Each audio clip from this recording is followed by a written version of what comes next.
Oke, gue terpelosok akan gue ke Wairinding lagi. Udah sering gue ke Wairinding, namun jarang di videoin. Saking lamanya tidak ngevlog sampai tadi kamera lupa dibuka. Nah di kilometer 2 baru ingat bawa kamera. Yoi, gue pagi minggu hari ini 1 Agustus 2021. Ini adalah bulan baru, bulan muda. Guys, ini nyantai-nyantai aja karena sepeda settingannya belum pas ya. Kemarin saya rubah settingan, ternyata masih ribut gitu suara di bagian sproketnya. Ada yang diotak-atik sedikit, hasilnya pas dipakai belum memuaskan. Betul-betul santai lah. Cuaca sedikit berkabut, pastinya di atas sana dingin dah. Yuk kita terus perjalanan nih, pasti seru ya. Gue syahdu ke Wairinding.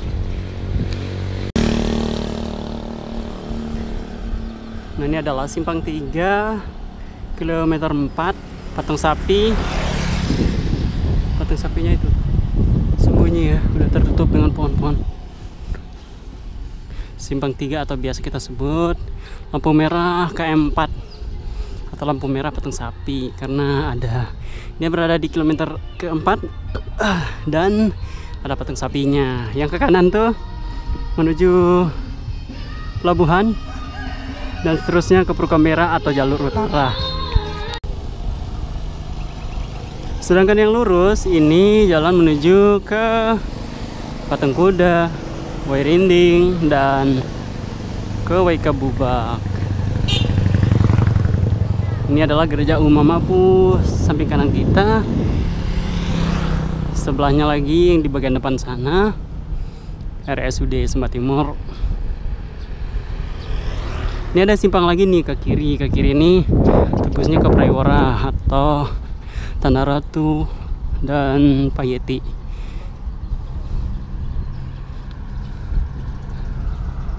Nah di depan RSUD ini sepanjang dari lampu merah tadi di belakang sampai di sini banyak jualannya, kios-kios yang buka, bahkan ada yang 24 jam. Jadi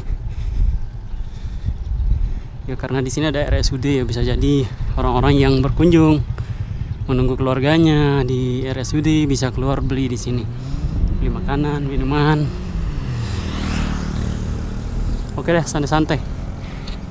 Kita sambil mereview apa yang ada di sepanjang jalan menuju Wairinding. Nah, yang ada di sekitar kita sebelah kiri ini adalah gudang yang tidak jujur nih. Namanya gudang garam ya. Tapi isinya bukan garam, rokok. Pagi. Pagi, Pak. Yuk, pagi. Perjalanan syahdu. Kemarin kita janjian rame-rame ya, nanja. Cuman tekniknya seperti biasa, start dari rumah masing-masing, ketemunya di puncak atau ketemu di perjalanan.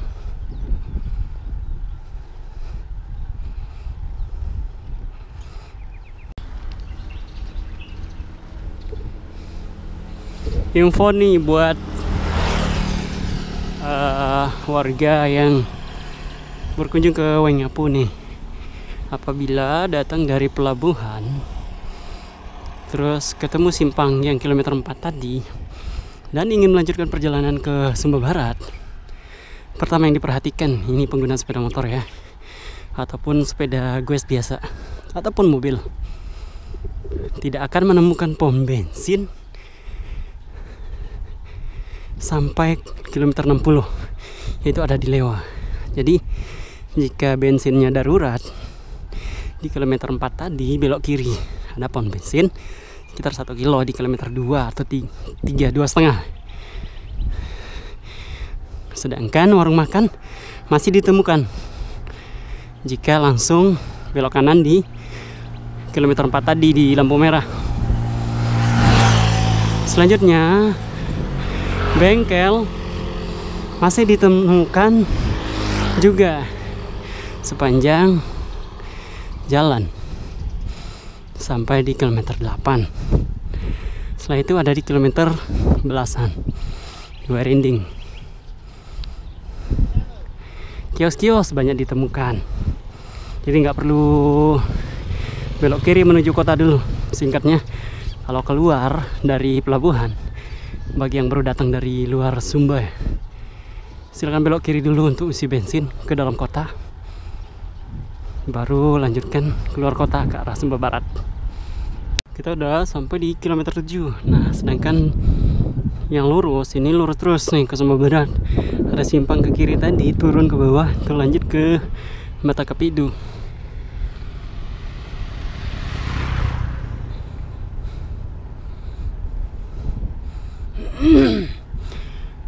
Bagi yang suka MTB-an nih, dari jalur Mata Kapidu ini bisa tembus ke Wairinding sana, kilometer 25, jalur dalam gitu loh.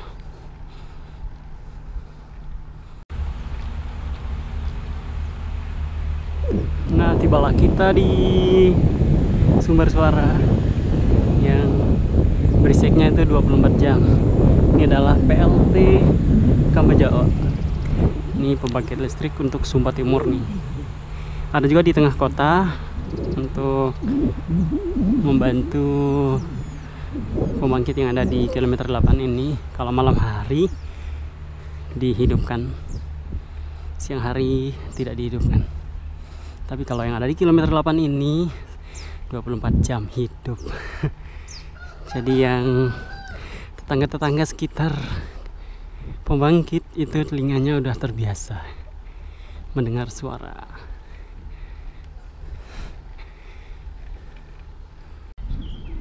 Dan ini nih tidak jauh dari pembangkit listrik tadi, kilometer 8. Kiri kanan saya ada pusat pembuat senjata tajam alias pandai besi. Jadi di sini jika ingin membuat parang, pisau, pokoknya senjata untuk kebutuhan sehari-hari, bukan senjata perang ya maksudnya. Apa ya, barang-barang untuk kebutuhan parang lah, parang dan pisau gitu, bisa buat di sini. Baterainya udah ngedrop ya, sisa 1 bar. Irit. Ini adalah kaki tanjakan patung kuda. Jadi tanjakan ini lumayan panjang, hampir 1 kilo, dengan gradien maksimal 16%. Santai aja, karena nggak bisa ngebut nih. Ada rasa tidak nyaman di bagian punggung, dan sepeda juga nggak nyaman, bersik kalau terlalu main gigi. Jadi ikuti aja, santai-santai. Kalau dilihat di depan ini macam bukan tanjakan sih kalau dari kamera ya, tapi di sini gradiennya 5% sampai 10%. Di depan sana 16%. Kalau bersepeda itu tanjakan 1 biji atau 1% pun terasa sekali gitu. Kalau menggunakan motor mesin nggak terasa, kecuali tanjakan-tanjakan yang tinggi. Ini aja heart rate udah 110. Saya akan kasih tahu kelebihannya bersepeda dengan rute tanjakan kayak gini nih. Itu kita bersepeda tuh hanya di tanjakannya. Kalau udah sampai puncak, perjalanan pulang ya itu ibarat nggak bersepeda, karena turunan.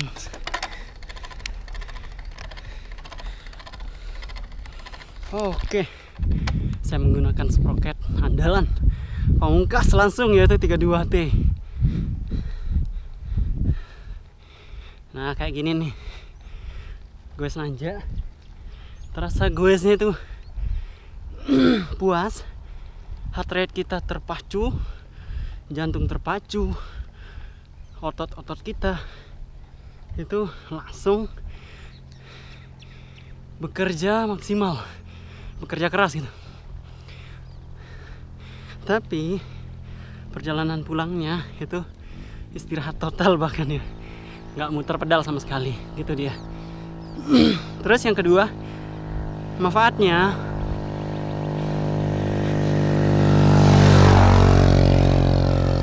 kita akan terbiasa mengolah emosi. Karena kadang kalau gue rame-rame itu ada yang mancing emosi, manas-manasin agar ngebut gitu, balap-balap di tanjakan gitu. Kita dilatih untuk melawan diri kita sendiri. Nah gitu. Juga kita akan dilatih untuk berani menaklukkan tantangan.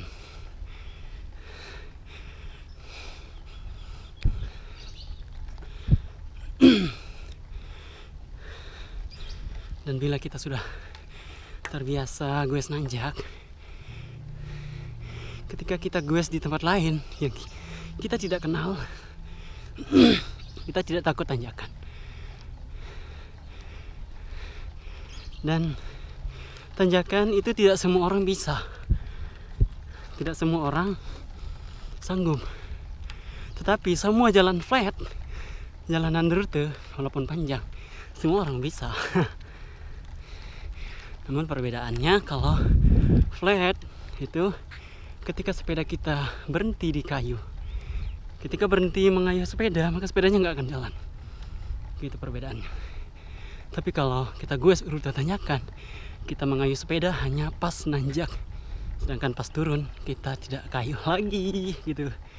Wah, udah sampai kilometer 8. Kelihatan patung kuda udah dicat dan bersih ya. Wow, kapan ya dicat? Mantap, ini benar-benar Waingapu berhias. Wow, kita berada di ketinggian sekitar hampir 200 ya.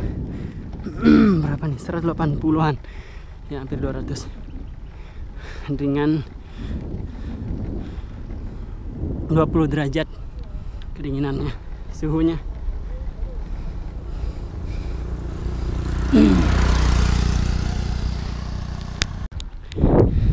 Satu hal lagi ya, goeser dengan tipe nanjak atau goeser yang suka tanjakan itu adalah goeser yang benar-benar, mungkin itulah goeser sesungguhnya goeser itulah dia. Karena kenapa? Ketika tanjakan itu adalah tantangan yang harus ditaklukkan oleh orang-orang yang mempunyai jiwa petarung, jiwa yang berjiwa goeser sesungguhnya. Ya karena kalau goes flat kan semua orang bisa gitu. Dan goeser yang suka nanjak juga akan mencari terus tanjakan. Sehingga semua tanjakan berapapun kemiringannya bisa dilewati. Namun juga goeser yang suka tanjakan bukan berarti dia kuat seperti atlet. Enggak. Orang-orang biasa goesnya juga pelan asalkan sampai puncak. Jadi teman-teman jangan takut nanjak, jangan takut tanjakan, goes saja pelan-pelan, yang penting sampai puncak. Karena di rute tanjakan itu jangan terpancing dengan teman-teman, jangan ikuti speednya teman-teman yang bisa cepat, jangan ngikuti cepat, nanti cepat KO. Tapi ikutilah kekuatan masing-masing, nikmati setiap kayuhan, nikmati setiap pemandangan. Jadi tanjakan itu akan terasa nikmat. Sekiranya tidak mampu, maka itu jadi PR. Bagaimana agar besok, lusa, dan seterusnya itu bisa dilanjutkan tanpa berhenti gitu.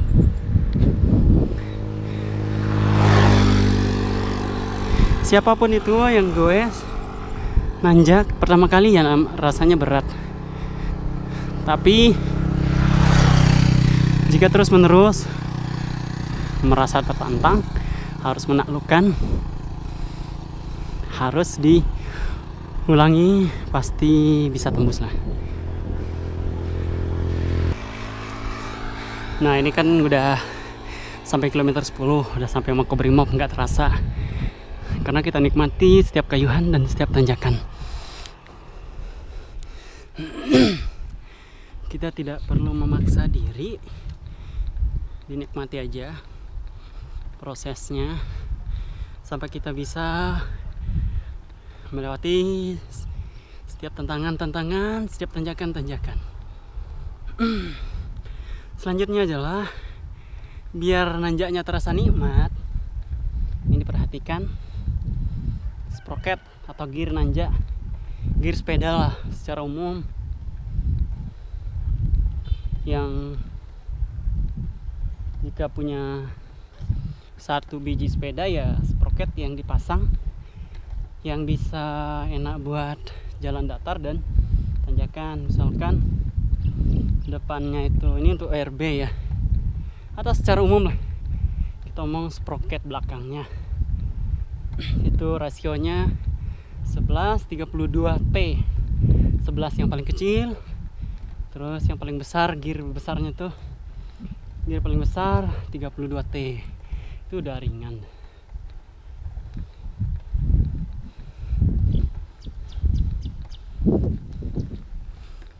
Seperti saya nih nanjak dengan gear berapa nih? 25 nih di sini. Di gradien 11. Tapi gradien hanya sedikit saja sih. Kemiringannya 11 tuh hanya beberapa meter.